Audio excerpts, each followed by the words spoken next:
지금 이미지는 수술 전 턱 모습이고요. 그 다음에 이렇게 샌드위치 절골을 통해서 가운데 뼈를 잘라내는 이러한 수술법이고요. 그 다음에 T절골, 많이 이제 질문 주시고 시행하고 있는 그런 T절골이고요. 단순히 턱끝 길이 축소술 이렇게 진행하는 경우입니다. 이 빨간색으로 표현된 부분은 잘라져 나가는 부분이고요. 이 노란색 부분은 뼈는 붙여주거나 이동을 할 수 있게 되죠. 그래서 약간 사선에서 보시면 이쪽 부위 볼륨이 부족하다고 제가 말씀드렸는데, 이쪽 이렇게 턱끝 샌드위치 절골을 했을 때 이 뼈가 빠져나가면 이쪽 볼륨이 더 감소하게 되죠. 또 마찬가지로 T절골을 했을 때도 샌드위치 절골과 유사하게 이쪽 부분 볼륨이 감소하게 되고, 긴 곡선을 했을 때는 그나마 이쪽의 볼륨이 조금 보존이 되는 그런 방법이 되는 거죠. 그래서 시뮬레이션 수술을 통해서 이제 조금 보여드릴 텐데요. 이렇게 빨간색으로 표현된 그 뼈를 이제 빼낸다고 생각을 하고요. 그러면 이렇게 삭제를 하게 되죠. 실제 수술할 때도 이런 식으로 수술을 하게 되거든요. T절골도 마찬가지로 이렇게 잘라내고, 그 다음에 가운데 낀 이 뼈도 이렇게 잘라내는 이런 작업을 하게 되고요. 그냥 긴곡선 절제술로 해서 턱끝 길이 축소하는 경우에는 이 부분을 그냥 잘라내는 걸로 수술이 완료가 되죠.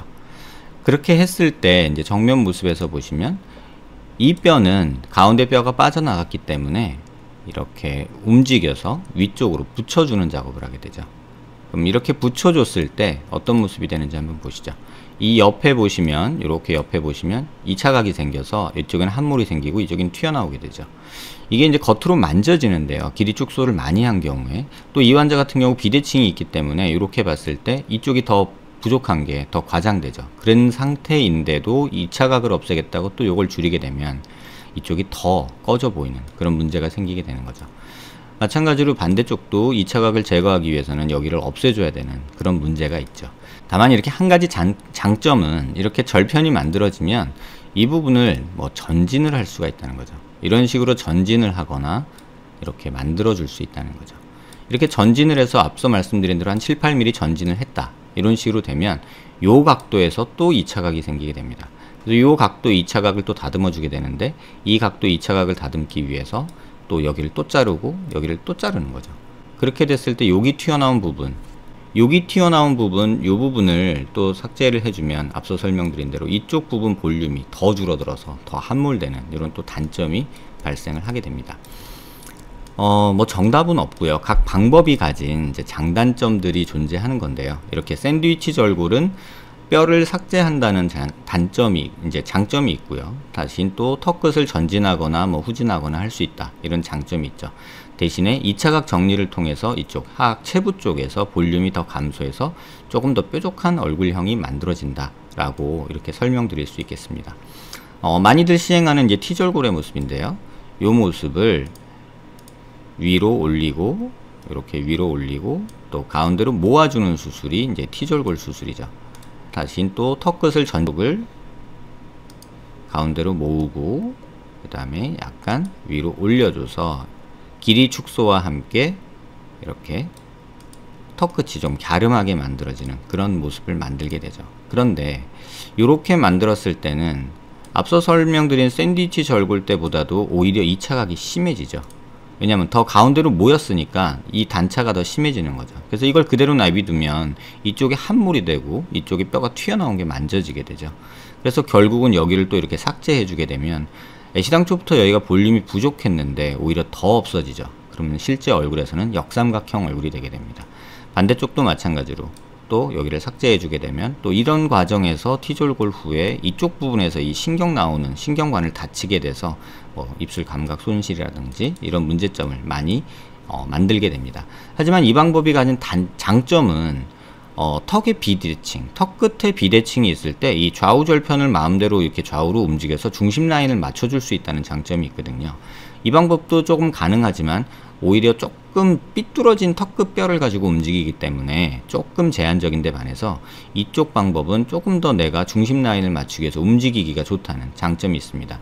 또 이쪽 방법과 마찬가지로 이 녀석도 전진술을 통해서 앞으로 이렇게 빼거나 뒤로 넣는 그런 작업을 할 수도 있죠. 그래서 전진술을 해서 이렇게 만들어내면 마찬가지로 또 여기 2차 각이 생겨서 이만큼이 또 잘려나가야 되죠. 매끄러워지려면. 그렇게 됐을 때 뼈는 계속해서 작아지고 하악 체부 쪽은 가뜩이나 적은데 점점 더 작아져서 역삼각형 얼굴이 되는 경향이 있습니다. 반면에 긴곡선 절제술은 이렇게 간단하게 한번 잘라내는 걸로 끝나거든요. 이렇게 보시면 이 하악 체부 볼륨이 가장 유지가 많이 되죠. 이쪽은 2차각 제거한다고 여기를 없애야 되고 여기를 없애야 되고요. 여기는 2차각 제거한다고 이쪽을 없애야 되죠. 다시 말하면 샌드위치 절골 같은 경우는 2차각을 제거하면서 수술을 하게 되면 이렇게 긴곡선으로 하는 것보다는 오히려 턱끝 축소술로 하는 것보다는 2차각을 제거하면서 삭제되는 이 하악 체부의 볼륨량이 적지만 T절골의 경우는 이 하악 체부 삭제량이 가장 많습니다. 그래서 워낙에 T절골 방법이 가진 장점은 얼굴이 U자형으로 넓은 사람에 있어서 턱끝을 갸름하게 만들기 위해서 이제 개발된 방법이거든요. 그러니까 마치 턱끝 수술은 T절골이다, C절골이다 뭐 이런 절골 방법이 뭐 골드 스탠다드가 아니라 환자의 상태가 넙대대하게 U자형일 때 턱끝을 좀 갸름하게 만들기 위해서 개발된 방법인데, 턱끝 수술이 마치 이렇게 세 조각을 내 가지고 뼈내고 잘라내고 하는 게 능사처럼 인식되는 인터넷상에 이제 좀 분위기가 있어서 오늘 이 포스팅을 작성을 했습니다. 제가 글로 아무리 설명을 드려도 이렇게 직접 보시는 것만 못한 듯해서 이렇게 실제 시뮬레이션을 통해서 2차각이 왜 발생하는지, 또 전진술을 했을 때 이쪽 방향에서 왜 2차각이 생기는지 이런 것들에 대해서 직접 눈으로 확인하시라고 이렇게 좀 작업을 해봤고요. 어떤 방법이 옳다, 그르다 이런 방법은 없습니다. 환자의 상태에 맞춰서 어떤 수술을 하느냐가 중요하죠. 간혹 인터넷상에서 질문을 저에게 주실 때 뭐 턱이 길어서 상담을 받았는데 T절골을 하려고 해요. 뭐 예상되는 부작용이 뭐가 있을까요? 이렇게 물어보시는 분들이 계세요. 근데 저는 환자분 뼈 상태를 모르거든요. 이쪽이 이렇게 넙대대한 채로 아예 전체적으로 U자형으로 큰 턱뼈라면 T절골이 가장 좋습니다. 하지만 이 환자처럼 이렇게 함몰이 있는 경우에는 이렇게 샌드위치 절골이나 T절골은 오히려 이쪽에 함몰을 과장시키게 되죠. 또는 그걸 예방하겠다고 2차각 정리를 안 해주면 이쪽 부분에 또 만져지는 모습과 또 요 앞쪽에서 함몰되는 그런 모습이 생기게 되죠. 오히려 그런 경우에는 이렇게 수술하는 게 맞고요. 근데 이렇게 수술했을 때는 또 위에 두 방법, 요 방법과 샌드위치 절골과 T절골에서 전진술을 할 수 있는데 전진술을 못 한다는 단점이 있죠. 뭐 잘라낸 뼈를 앞으로 가져갈 수도 있겠지만 이 곡면에 뼈를 맞출 수가 없거든요. 그래서 이런 식으로 만들어 놓고 차라리 개인적으로는 이렇게 보형물을 조금 넣어서 전진을 하는 게 오히려 조금 더 맞고, 또 이쪽 볼륨이 부족하다면 이쪽 볼륨을 차라리 보형물을 통해서 만들어 주는 게 절골과 같이 하는 게 조금 더 이 환자처럼 길고 하악 외소증은 아니지만 역삼각형의 뾰족한 턱을 갖고 있는 사람들한테는 좀 더 적절하지 않을까 이렇게 생각하고 있습니다. 그래서 어떤 방법을 정하느냐는 환자의 뼈 상태에 결정되는 것이지 어떤 방법이 골드 스탠다드가 될 수는 없습니다. 턱끝 수술의 종류에 대해서 많은 분들이 질문을 주셨는데요. 이번 동영상 통해서 많은 이해에 도움이 되시고 또 수술 계획하시는데 참고가 되셨으면 좋겠습니다.